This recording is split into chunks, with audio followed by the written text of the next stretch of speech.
मेरा ये केस 2 साल पहले से 1.5 से 2 साल से चल रहा है।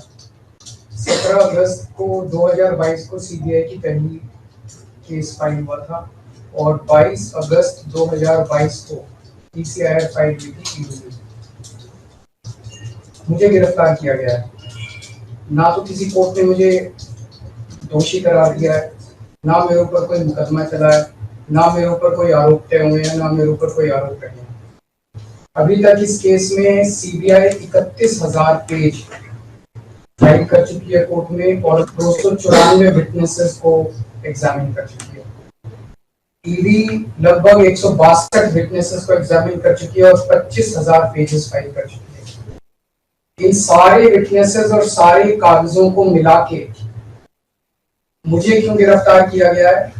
मेरा नाम सीधे सीधे 4 स्टेटमेंट्स में आता है, वो मैं आपके सामने रखने की ज्यादा चाह रहा हूँ। तो मेरा चार्ज क्या आता है?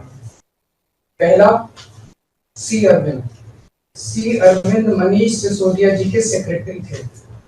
उन्होंने ये कहा है, स्टेटमेंट दिया है कि एक दिन मेरे घर में मेरी मौजूदगी में मनीष सिसोदिया जी ने उनको कुछ एक्साइज के डॉक्यूमेंट्स हैंड ओवर किए। That's it madam. उन्होंने ये नहीं कहा कि मेरी मौजूदगी में पैसे दिए, कोई ऐसा कोई आरोप नहीं है। मेरी मौजूदगी में सी अरविंद को मनीष सिसोदिया जी ने एक्साइज के कुछ डॉक्यूमेंट्स। मैडम, मेरे घर पे ढेरों एमएलए आते हैं, ढेरों मंत्री आते हैं, ढेरों डिग्निटरीज आते हैं, अपने अपने सेक्रेटरी लेते हैं, वो आपस में खुसर भी करते रहते हैं, आपस में डॉक्यूमेंट्स भी एक्सचेंज। मुझे क्या पता कि कौन किसको क्या दे। Is this a sufficient reason to arrest the sitting chief minister? क्या ये स्टेटमेंट एक सिटिंग चीफ मिनिस्टर को अरेस्ट करने के लिए पर्याप्त है? नंबर 1। नंबर दूसरा स्टेटमेंट, एमएसआर मगुंटा श्रीनिवास रेड्डी, ये मेंबर ऑफ पार्लियामेंट थे, जगन रेड्डी की पार्टी से। एमएसआर एक दिन 16 मार्च 2021 को 4:30 बजे मेरे दफ्तर आते हैं। उससे 10 दिन पहले उन्होंने मेरे ऑफिस में चिट्ठी ईमेल भेजी कि मैं एमपी हूँ, मुख्यमंत्री से मेरे ऑफिस वालों ने उसको 10 दिन बाद का टाइम दे दिया। वो मेरे पास मिलने के लिए आते हैं 4:30 बजे। मैं किसी वजह से जल्दी में था, आके वो मुझे कहते हैं कि मुझे दिल्ली में अपना फैमिली चैरिटेबल ट्रस्ट खोलना है, उसके लिए जमीन चाहिए। मैंने उनको कहा कि जमीन हमारे अंडर में नहीं आती, एलजी साहब के अंडर में आती है, आप मुझे चिट्ठी दे दीजिए, मैं एलजी साहब को फॉरवर्ड कर दूंगा एंड दैट्स इट। सो ये हुआ 16 सितंबर 2022 को उनके घर पे रेड होती है। उनसे पूछा जाता है कि क्या आप केजरीवाल जी से मिले? वो कहते हैं कि हाँ मैं मिला और मैं केजरीवाल जी से अपने फैमिली ट्रस्ट की जमीन मांगने गया था। ये 16 सितंबर 2022 को सेक्शन 17 का स्टेटमेंट है। ED is not happy with this statement. 5 महीने के बाद उनके बेटे को 10 फरवरी को गिरफ्तार कर लिया जाता है। उसके बावजूद भी वो अपने स्टेटमेंट पे कायम रहते हैं। उनका दोबारा गिरफ्तारी के बाद स्टेटमेंट लिया गया, वो कायम रहते हैं। 5 महीने जब उनका बेटा गिरफ्तार रहता है तो बात टूट जाता है। 16 जुलाई को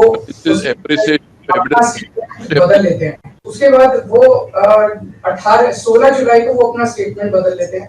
18 जुलाई को उनका बेटा छूट जाता है। उसके बाद उनका कोई स्टेटमेंट नहीं होता। That's it. स्टेटमेंट पे स्टेटमेंट हो रहे थे जब तक वो अपना स्टेटमेंट मेरे खिलाफ नहीं दे रहे थे। जैसे उन्होंने मेरे खिलाफ स्टेटमेंट दिया, बेटा भी छूट गया, स्टेटमेंट होने भी बंद हो गए और 3 अक्टूबर को उनका माफीनामा भी हो गया। Mission accomplished. इसका मतलब ईडी का मिशन केवल और केवल मुझे फंसाना था। 3 सेक्शन 50 के स्टेटमेंट है। तीनों से सेक्शन 50 के statement they are equal in the eyes of the law. तीनों बराबर है, तीनों की ग्रेविटी सेम है। तो उसमें से एक स्टेटमेंट के तवज्जो क्यों दी गई? क्या जांच की गई है जानने के लिए उसमें से एक ठीक है, बाकी 2 गलत है। जो 25,000 पेज ईडी ने फाइल किए हैं कोर्ट के अंदर, उन 25,000 में जो केजरीवाल के खिलाफ वाला स्टेटमेंट है केवल वो लगाया गया, बाकी दोनों स्टेटमेंट दबा दी गई। क्यों मैम? कोर्ट के सामने तीनों स्टेटमेंट लाई जाने चाहिए थे ताकि कोर्ट डिसाइड कर ले सच्चाई क्या है। चलिए ठीक है। 1 मिनट मैम। तीसरा स्टेटमेंट है उनके बेटे का, राघव मगुंटा से 16 सितंबर को उसके घर पे जब रेड होती है उनसे स्टेटमेंट लेते हैं। He says whatever his father had said। उसके बाद 10 फरवरी को उनको अरेस्ट किया जाता है।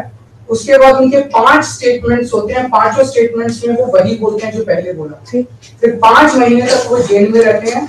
उसके बाद जब 16 जुलाई को उनके पिताजी स्टेटमेंट बदलते हैं तो 18 जुलाई को उनको छोड़ दिया जाता है। तो 7 स्टेटमेंट्स उनके हुए, 6 में वो मेरे खिलाफ नहीं बोलते, 7वें में जैसे ही मेरे खिलाफ स्टेटमेंट देते हैं उनका उसके बाद कोई स्टेटमेंट नहीं होता, उनको जेल कर दिया जाता है, उन्हें माफीनामा दे दिया जाता है। तो जो 6 स्टेटमेंट्स हैं ये रिकॉर्ड पे नहीं लाए जाते। ये चौथा है शरद रेड्डी। शरद रेड्डी के केस में 16 सितंबर को उसको अरेस्ट किया गया, 16 सितंबर को उसकी रेड हुई, उसने मेरे खिलाफ कुछ नहीं बोला। 9 नवंबर को उसका स्टेटमेंट लिया, उसने कुछ नहीं बोला।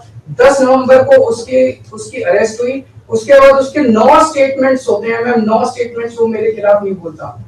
उसके बाद 6 महीने उसको अरेस्ट करने के बाद 25 अप्रैल को वो टूट जाता है और वो केवल इतना कहता है कि मैं विजय नायर के साथ मिलने सीएम साहब के पास गया था, सीएम साहब जल्दी में थे, सीएम साहब ने कहा कि विजय के टच में रहो, विजय अच्छा लड़का है। मैं केवल ये जानना चाहता हूं कि क्या ये 4 स्टेटमेंट्स एक सिटिंग चीफ मिनिस्टर को अरेस्ट करने के लिए, मैम 2 मिनट दे दीजिए, कि ये पर्याप्त है? नंबर 1। नंबर 2, जो 30,000 पेज फाइल किए गए हैं, ये 30,000 पेज के अलावा 1 लाख पेज ईडी के दफ्तर में जो हमारी बेगुनाही के सबूत है मैम, उनको कोर्ट के सामने नहीं लाया गया। ये दूसरी बात मैं ये कहना चाहता हूँ, ये शराब घोटाले का पैसा आखिर है कहाँ, जो शराब घोटाला कहा जा रहा है? मैम ये आरोप लगाया जा रहा है कि 100 करोड़ रुपए किसी साउथ लॉबी ने शराब की हमने पॉलिसी बनाने के लिए, हाँ जी आम आदमी पार्टी, मैम ये जस्टिस संजीव खन्ना का ऑर्डर है।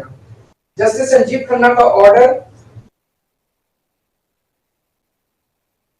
Ma'am page 22 para 12, the assertion in the complaint filed by DOE that kickback of rupees 100 crore was actually paid by liquor group is a matter of debate।